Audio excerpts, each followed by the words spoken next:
10월 18일 목요일 새벽 예배에 오신 여러분을 환영합니다. 주님께서 오늘도 우리에게 하나님의 은혜를 허락해 주실 줄로 믿습니다. 오늘 우리에게 주시는 하나님의 말씀은 마태복음 14장 22절부터 32절까지만 읽어보겠습니다. 마태복음 14장 22절부터 32절의 말씀입니다. 예수께서 즉시 제자들을 재촉하사 자기가 무리를 보내는 동안에 배를 타고 앞서 건너편으로 가게 하시고 무리를 보내신 후에 기도하러 따로 산에 올라가시니라. 저물매 거기 혼자 계시더니 배가 이미 육지에서 수리나 떠나서 바람이 거스름으로 물결로 말미암아 고난을 당하더라. 밤 사경에 예수께서 바다 위로 걸어서 제자들에게 오시니 제자들이 그가 바다 위로 걸어오심을 보고 놀라 유령이라 하며 무서워하여 소리 지르거늘 예수께서 즉시 이르시되 안심하라 나니 두려워하지 말라. 베드로가 대답하여 이르되 주여 만일 주님이시거든 나를 명하사 물 위로 오라 하소서 하니 오라 하시니 베드로가 배에서 내려 물 위로 걸어서 예수께로 가되 바람을 보고 무서워 빠져가는지라. 소리질러 이르되 주여 나를 구원하소서 하니 예수께서 즉시 손을 내밀어 그를 붙잡으시며 이르시되 믿음이 작은 자여 왜 의심하였느냐 하시고 배에 함께 오름에 바람이 그치는지라. 아멘. 저희는 계속해서 마태복음의 말씀을 가지고 하나님의 은혜를 나누고 있습니다. 오늘 본문의 말씀은 갈릴리 바다에서 풍랑을 만난 제자들을 찾아가시는 예수님의 이야기입니다. 21절부터 23절까지의 말씀을 다시 한번 읽어보겠습니다. 22절부터 23절입니다. 예수께서 즉시 제자들을 재촉하사 자기가 무리를 보내는 동안에 배를 타고 앞서 건너편으로 가게 하시고 무리를 보내신 후에 기도하러 따로 산에 올라가시니라. 저물매 거기 혼자 계시더라. 성경은 이야기하고 있습니다. 예수님의 제자들을 먼저 갈릴리 바다를 건너게 배를 타게 하신 이후에 예수님께서는 따로 산 위에 올라가서 기도하러 가셨다고 성경은 이야기하고 있습니다. 오병이어의 사건 이후에요, 군중들의 눈빛이 변했습니다. 예수님께서 1인분의 빵을 만인분이 되게 한 이후에요, 사람들이 예수님을 억지로 잡아서 자신들의 임금으로 삼으려고 했어요. 그러니까 예수님께서 이거는 안 되겠다 싶어서 제자들을 먼저 떠나보내신 이후에 예수님께서는 지금 산에 올라가셔서 기도하러 가셨다고 성경은 이야기하고 있는 거예요. 우리는 여기서 한 가지 사실을 알게 됩니다. 무엇이냐면 우리들은 함께 모여야 하는 때가 있고요, 어떤 때는 흩어져서 홀로 하나님 앞에 서야만 하는 때가 있다는 사실입니다. 우리들은요, 기쁜 일이 있거나 슬픈 일이 있을 때 서로 모여야 됩니다. 함께 모여야 됩니다. 로마서 12장 15절의 말씀처럼 즐거워하는 자들과 함께 즐거워하고 슬퍼하는 자들과 함께 울라고 하신 것처럼 우리는 슬픔이나 기쁨이 있을 때요, 함께 모여야 돼요. 왜냐하면 우리가 한 가족이기 때문입니다. 저는 저와 여러분이요, 정말 기쁜 일이 있을 때요, 우리가 서로 생각이 났으면 좋겠습니다. 여러분 생각해 보십시오. 정말 기쁜 일, 너무 기쁜 소식, 남이 들으면 시샘할 수도 있습니다. 남들이 들으면 그냥 부러워할 수도 있습니다. 기뻐하지 않을 수도 있습니다. 그런데 정말 우리가 기쁜 일을요, 우리들의 부모님이 들으시면 어떨까요? 너무 기뻐하시겠죠. 한 가족 된 사람들이 들으면 어떨까요? 너무 기뻐하시겠죠. 그래서 우리는요, 정말 기쁜 일이 있을 때 서로가 생각나는 사람들이 되었으면 좋겠습니다. 또한 살다 보면 우리가 참 눈물 흘릴 일들이 참 많이 있는데요, 눈물 흘려야만 하는 그때예요. 우리가 미워하는 사람들 앞에서 눈물 흘립니까? 아니요, 그렇지 않죠. 우리를 받아들이지 않는 사람들 앞에 가서요, 눈물 흘립니까? 아니요, 그렇지 않죠. 우리를 믿어주고 사랑하는 사람 앞에서는 눈물이 흘러나오게 되는 것이잖아요. 어릴 때 보면 이렇게 초등학교에서 이렇게 싸우는 일이 있잖아요. 싸우고 나서 눈물 흘린 다음에 집에 돌아올 때 우리가 수도가에서 먼저 얼굴을 씻습니다. 어머니한테 눈물을 보이지 않기 위해서 눈물을 씻고 들어가요. 그런데도 어머니를 만나면 어떻게 되죠? 갑자기 눈물이 막 흘러나오잖아요. 왜 그렇습니까? 진짜 내 편이 되어주는 사람, 진짜 나의 편에서 영원히 변하지 않을 사람을 만나면 우리가 그때 눈물 흘리게 되는 거잖아요. 우리가 살다 보면 참 슬픈 일, 힘든 일, 감당하기 어려운 일들을 경험할 때가 있는데요, 그때 우리가 믿음의 교우들이 생각나게 되기를 원합니다. 그렇게 돼서 서로가 서로의 아픔을 나눌 때에 우리의 아픔이 작아지고 회복되어지는 거룩한 역사가 있게 되기를 원합니다. 그런데 또한 우리는 가끔은 흩어져서 홀로 서야만 하는 때가 있다고 오늘 본문은 이야기하고 있는 거예요. 예수님을 보세요. 지금 이 역사가 일어난 이후에 어떻게 하십니까? 홀로 산으로 가서 하나님 앞에서 기도하는 시간을 갖고 계십니다. 우리 믿음의 사람들은요, 홀로 하나님 앞에 기도해야 되는 때가 반드시 오게 됩니다. 우리는 항상 하나님 앞에 시간을 따로 떼어 기도해야만 하는 것입니다. 여러분, 우리가 저력이라는 말을 많이 합니다. 저력이라는 말이 무슨 말입니까? 저가 이 밑저예요. 아래 저. 력, 힘력이죠. 그러니까 아래에서부터 나오는 힘이에요. 밑에 숨겨진 힘을 이야기하는 거예요. 저 깊은 곳에서 나오는 힘을 이야기하는 거예요. 우리가 저력이 있다, 이게 무슨 말입니까? 어려움과 힘듦과 고통당하는 일들이 온다 할지라도 쉽게 흔들리지 않고 그 일들을 극복해낸다는 말이잖아요. 여러분, 그리스도인들의 저력이 어디서부터 옵니까? 다른 데서 오는 게 아니죠. 따로 홀로 하나님 앞에서 기도하는 시간을 통해서 믿음의 저력이 생겨나는 것입니다. 여러분, 빙하를 보면요, 빙하에 드러난 부분은 10분의 1이라고 하잖아요. 숨겨진 부분이 10분의 9라고 하잖아요. 작은 빙하를 보고요, 우습게 생각하고 큰 배가 가다가 부딪혀서 가라앉는 일이 얼마나 많이 있습니까? 왜 그렇습니까? 빙하는요, 실제로는 엄청나게 크기 때문입니다.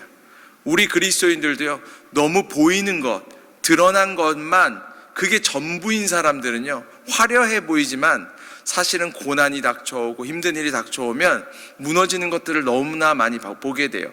그런데 보이는 것은 화려하지 않지만 믿음의 저력이 있는 사람들, 기도하는 사람들, 하나님 앞에 나아가서 무릎 꿇고 둘만의 시간을 갖는 사람들이 얼마나 큰 저력을 갖고 있는지 우리가 얼마나 많이 보게 됩니까? 예수님의 삶이 그랬어요. 예수님께서는요, 화려하게 사람들 앞에서 큰 대단한 기적을 베푸시는 일들도 많이 했지만 예수님은 또한 따로 홀로 산에 올라가셔서 이른 새벽에 일어나셔서 따로 하나님 앞에 나아가서 기도하던 때가 얼마나 많이 있으셨습니까? 주님의 저력이 거기서 나오는 거죠. 사랑하는 여러분, 저는 광장의 모든 식구분들이 우리 모두가 믿음의 저력이 있는 사람들이 되기를 원합니다. 따로 하나님 앞에 홀로 가서 기도하는 시간이 많은 사람들이 되기를 원합니다. 그래서 어려운 시기, 고난의 시기를 극복하는 사람들이 저와 여러분이 되기를 원합니다. 우리 24절부터 27절까지의 말씀을 계속해서 읽어보겠습니다. 24절부터 27절입니다. 배가 이미 육지에서 술이나 떠나서 바람이 거스름으로 물결로 말미암아 고난을 당하더라.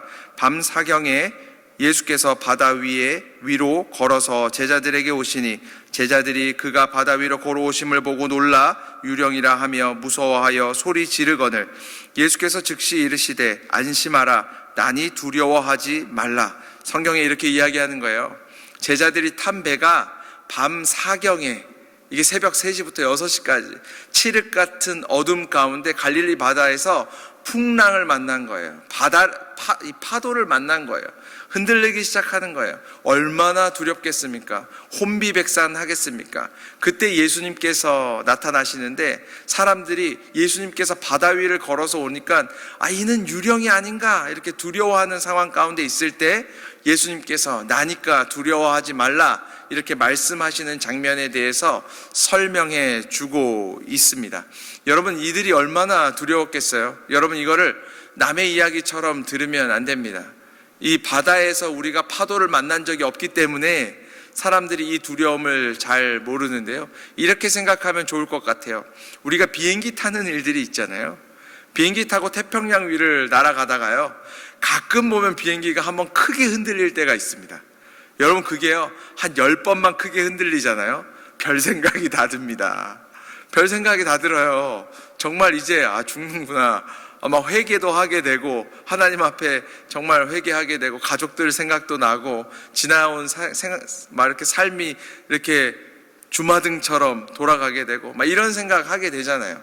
지금 그런 상황이에요. 정말 두려운 상황 가운데 예수님께서 제자들을 찾아오신 거예요. 우리가 여기서 분명히 알게 되는 사실 한 가지가 있잖아요. 무엇입니까? 예수님께서는요, 자신의 제자들을요, 두려움 가운데, 괴로움 가운데 그냥 두시는 분이 아니라 찾아가셔서 도우시는 분이라는 거예요. 여러분, 예수님께서 제자들을 처음 부르실 때가 생각나십니까? 예수님은 항상 뭐라고 부르세요? 이렇게 부르세요. 나를 따르라. 여러분, 그 요구가요, 참 쉽지 않습니다. 안드레와 베드로가 그물을 깃고 있는데 나를 따르라. 그 그물을 버려두고, 자기의 삶의 터전을 버려두고 예수님 따라야 되는 거예요. 빌립에게 나를 따르라. 세리 마태가 세관에서 일하고 있는데 나를 따르라. 그때 그들의 삶의 자리를 놓고 즉시로 예수님을 따랐잖아요. 어떤 한 젊은 부자 청년에게는 너가 가진 것 모두를 가난한 사람들에게 나누어 주고 너는 나를 따르라. 여러분, 이 요구에요, 순응하고 아멘하고 나아가는 것이 쉽습니까? 쉽지 않아요. 그런데 오늘 본문은 우리에게 한 가지를 이야기하는데, 쉽지 않은 그 예수 그리스도의 요구에 순응할 때 얻을 수 있는 한 가지 특권이 있는데, 그 특권은 무엇이냐면, 우리가 어려움 가운데 있을 때에 예수님이 우리를 버려두시지 않는다는 사실입니다. 사랑하는 여러분, 이 땅에서요, 우리가 예수님 따라가는 그 길이요, 쉽지 않습니다. 세상 사람들이 보기에는 바보 같아 보이는 길처럼 보여요. 그렇지만 그 믿음에 순종하며 순응하며 나아갈 때 주님께서 풍랑을 만난 제자들을 버려두시지 않은 것처럼 우리들을 절대로 버려두지 않으시고 우리들을 찾아오시고 붙들어 주신다는 사실입니다. 우리 계속해서 30절부터 32절까지의 말씀을 한번 읽어보겠습니다. 30절부터 32절입니다. 바람을 보고 무서워 빠져가는지라 소리질러 이르되 주여 나를 구원하소서 하니 예수께서 즉시 손을 내밀어 그를 붙잡으시며 이르시되 믿음이 작은 자여 왜 의심하였느냐 하시고 배에 함께 오름에 바람이 그치는지라. 베드로가요, 예수님께서 이렇게 찾아오시는 걸 보고 주님이시면 저도 주님께로 걸어가게 해 주십시오. 그러니까 주님이 오라 이렇게 하니까 베드로가 바다를 걸어서 가는 거예요. 근데 가다가 파도를 보고 바람을 보고 두려워서요, 빠져들어가는 거예요. 그러니까 베드로가 뭐라 그래요? 주여 나를 살려주소서. 그렇게 부르짖습니다. 그러니까 주님이 즉시로 손을 내밀어서 베드로를 살려주시고 배에 함께 오르시니까 그 풍랑이 모두 다 그쳤더라. 오늘 본문은 이야기하고 있습니다. 우리가 여기서 몇 가지 사실을 알 수 있는데요. 무엇이냐면 우리의 삶 가운데 이 세상의 파도는 그치지 않는다는 거예요. 항상 우리를 덮쳐와요. 그런데 중요한 것은 무엇이냐면 그 어려움 가운데, 낭만 가운데, 힘든 가운데 우리가 무엇을 바라보느냐가 중요하다는 사실입니다. 바람을 바라보고 파도를 바라보면요, 그 바람과 파도와 고난이 더 커져서 우리를 덮쳐옵니다. 근데 그 어려움 가운데도 우리가 주님을 바라보면 우리가 바라보는 주님이 더 커져 가시는 거죠. 말씀을 바라보면, 약속을 바라보면 그것이 더 커져서 우리를 평안케 하는 것이죠. 사랑하는 여러분, 어려움 가운데 계십니까? 지금 여러분이 무엇을 바라보고 있는지 한번 확인해 보십시오. 우리가 어려움 가운데 그 문제만 바라보고 있다면 그 문제가 점점점 커져서 우리를 덮쳐올 거예요. 근데 우리가 그 어려움 가운데도 예수 그리스도 그분을 바라본다면 그분의 크신 은혜가 우리를 덮쳐오게 되는 것입니다. 우리 찬송가 예수를 나의 구주 삼고 288장이 있는데요, 3절의 가사를 제가 읽어드리겠습니다. 주 안의 기쁨 누림으로 마음의 풍랑이 잔잔하니 세상과 나는 간 곳 없고 구속한 주만 보이도다. 우리가 주님 묵상하잖아요. 어려움 가운데도 주님 바라보잖아요. 세상과 나는 다 간 데 없고 구속한 주님만 보이게 되는 놀라운 역사가 있게 될 줄로 믿습니다. 또 한 가지 우리가 무엇을 할 수 있습니까? 베드로가 빠져 이렇게 내려가고 있는 거예요. 바닷속으로 빠져 내려갈 때 어떻게 합니까? 예수님께 부르짖잖아요. 부르짖어서 주님 나를 구해 주십시오. 이렇게 부르짖잖아요. 부르짖으니까 예수님께서 즉시로 손을 내밀어서 베드로를 구원해 주시잖아요. 사랑하는 여러분, 예수님께 부르짖는 것은 우리의 특권입니다. 그리고 우리가 부르짖잖아요. 예수님께서 즉시로 우리를 구해 주시는 분이시라는 사실입니다. 사랑하는 여러분, 우리가 부르짖는 것을 게을리하지 마십시오. 아침마다, 새벽마다, 밤마다 하나님 앞에 두 손 들고 무릎 꿇고 부르짖을 때에 주님께서 크고 비밀한 역사를 통해서 우리의 삶 가운데, 고난 가운데, 어려움 가운데, 눈물 가운데 있는 우리를 구해 주실 줄로 믿습니다. 우리 이 시간 제가 잠깐 기도하겠습니다. 하나님 아버지, 감사합니다. 오늘 하루도 주님께서 너가 나에게 부르짖으라고 말씀해 주셔서 감사합니다. 나는 너희를 그냥 내버려 두는 사람이 아니라 너희의 어려움 가운데, 고난 가운데, 눈물 가운데 반드시 찾아가서 구원하는 구세주라고 말씀해 주셔서 감사합니다. 우리의 공동체 가운데 어려움을 당한 수많은 사람들이 있습니다. 우리의 삶 가운데, 우리의 눈물에 정말 많은 어려움들이 있습니다. 주님께서 찾아와 주셔서 우리의 눈가의 눈물을 닦아주시고, 특별히 환우들의 병들을 고쳐주시고, 경제적인 어려움 가운데 있는 분들에게 자유를 허락하여 주셔서 하나님께서 고치시고 회복하시고 채우시는 역사가 오늘 하루 가운데 충만히 있게 하여 주시옵소서. 감사드립니다. 예수 그리스도의 이름으로 기도드립니다. 아멘.